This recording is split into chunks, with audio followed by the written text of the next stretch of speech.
নমস্কার বন্ধুরা, আমাদের চ্যানেলের প্রথম ভিডিওতে আপনাদের স্বাগত জানাই।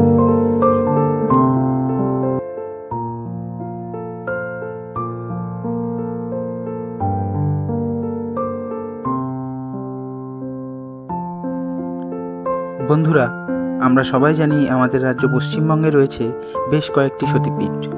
আর এই সতীপীঠগুলির মধ্যে যেমন বেশ কয়েকটি বিখ্যাত সতীপীঠ রয়েছে, তেমনই রয়েছে প্রচারের আড়ালে থাকা কিছু সতীপীঠ।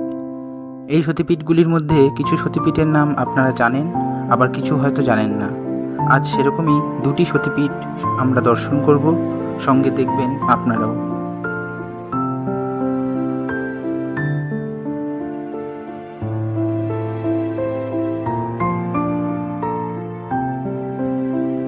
এই দুটি সতীপীঠই রয়েছে পূর্ব বর্ধমান জেলায়। এর মধ্যে আমাদের প্রথম গন্তব্য হলো অট্টহাস সতীপীঠ। সবচেয়ে বেশি লোকমুখে প্রচারিত বলে এখানে সবসময়ই প্রচুর ভক্ত সমাগম হয়ে থাকে। অত্যন্ত জাগ্রত এই মন্দিরে নিজেদের মনস্কামনা পূরণের জন্য ভক্তরা সারা বছরই এখানে পুজো দেন। খুব সুন্দরভাবে সাজানো এই মন্দির। আমরা এখানে পৌঁছেই পুজো দেওয়ার জন্য বসে পড়ি। পুজো দেওয়ার জন্য মন্দিরের বাইরে থেকেই কেনাকাটা করতে পারবেন আপনারা। আমাদের পুজো শেষ হওয়ার কিছুক্ষণ পরেই শুরু হলো ভোগ প্রসাদ বিতরণ। ভোগ প্রসাদ পাওয়ার জন্য এখানে এসেই জনপ্রতি 50 টাকার বিনিময়ে প্রসাদের কুপন সংগ্রহ করে নেবেন। এই কুপন দুপুর 1টা পর্যন্তই দেওয়া হয়। দুপুর 1টায় মায়ের মন্দিরও বন্ধ হয়ে যায়, আবার খোলে বিকেল 4টে নাগাদ। এখানকার ভোগ গ্রহণের যে কক্ষটি খুবই পরিষ্কার পরিচ্ছন্ন, এবং এখানকার যারা দাদারা আছেন ভোগ প্রসাদ বিতরণ করছেন তাদের ব্যবহারও খুবই ভালো। বিশ্রামের জন্য যে দালান রয়েছে সেখানে সতী মায়ের কাহিনী বর্ণনা করে এই মন্দির কিভাবে তৈরি হলো তা দেখানো হয়েছে। মনে করা হয় মা সতীর ঠোঁট এখানে পড়েছিল। এই কারণেই এই জায়গাটি অট্টহাস সতীপীঠ নামে পরিচিত।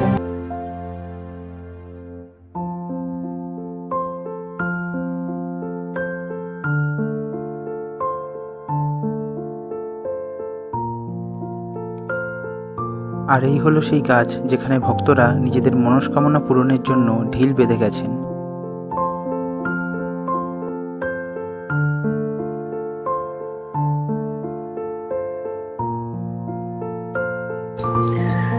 এই মন্দিরের আশেপাশে রয়েছে অসংখ্য গাছ, পুকুর, যেখানে আছে প্রচুর মাছ।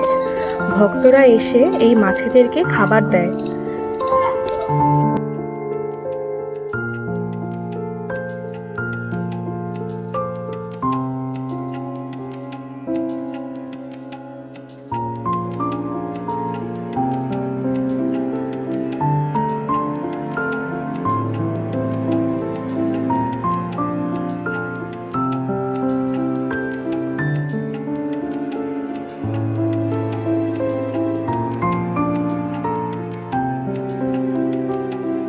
মন্দিরের পিছন দিকের পুকুরটির চারপাশে রয়েছে অসংখ্য গাছপালা। মনে হবে যেন গভীর জঙ্গল। এখানেই হঠাৎ উপর দিকে নজর পড়তেই দেখতে পেলাম গাছে ঝুলছে অসংখ্য বাদুড়।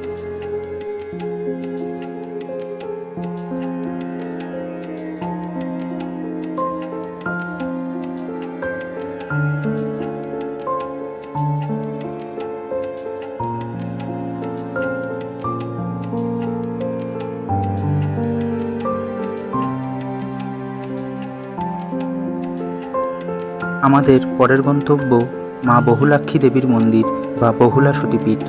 অট্টহাস মন্দির থেকে মাত্র 6 কিলোমিটার দূরত্বে রয়েছে এই সতীপীঠ, যার প্রচার একটু কমই হয়, কিন্তু এই মন্দিরও খুবই জাগ্রত। এই সতীপীঠের অবস্থান পূর্ব বর্ধমানের কেতুগ্রামে। মা এখানে দেবী বহুলাক্ষী রূপে পূজিত হন। মন্দির চত্বরটি কলেবরে খুব একটা বড় নয়, কিন্তু এখানে মায়ের বিশেষ পুজোর দিনগুলিতে ভিড় থাকে দেখার মতো। মন্দির ছাড়াও রয়েছে বিশ্রাম করার একটি দালান। এখানে ভোগের প্রসাদও আপনারা পেতে পারেন দুপুর 1টা থেকে 1:30টার মধ্যে এলে। এই হলো এখানকার ভোগ রান্নার কক্ষ।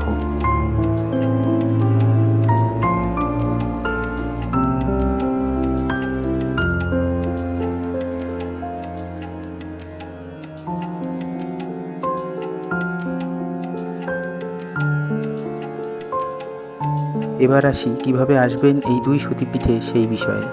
আপনারা বাই রোড এলে কেতুগ্রাম চলে আসবেন। বীরভূমে সিউড়ি থেকে সোজা এলেই কেতুগ্রাম।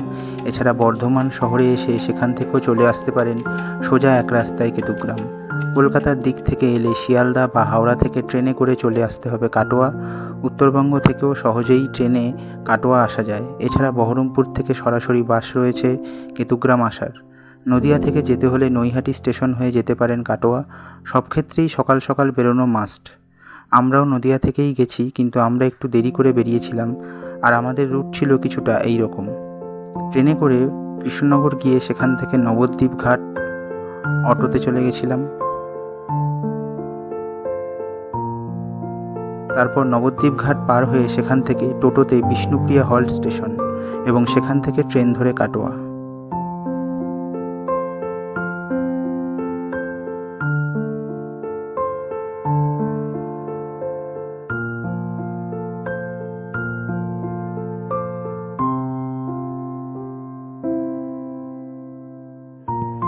যাই হোক, কাটোয়া পৌঁছে গেলে সেখান থেকে বাসে উঠে নেমে পড়ুন কেতুগ্রাম স্টপেজে।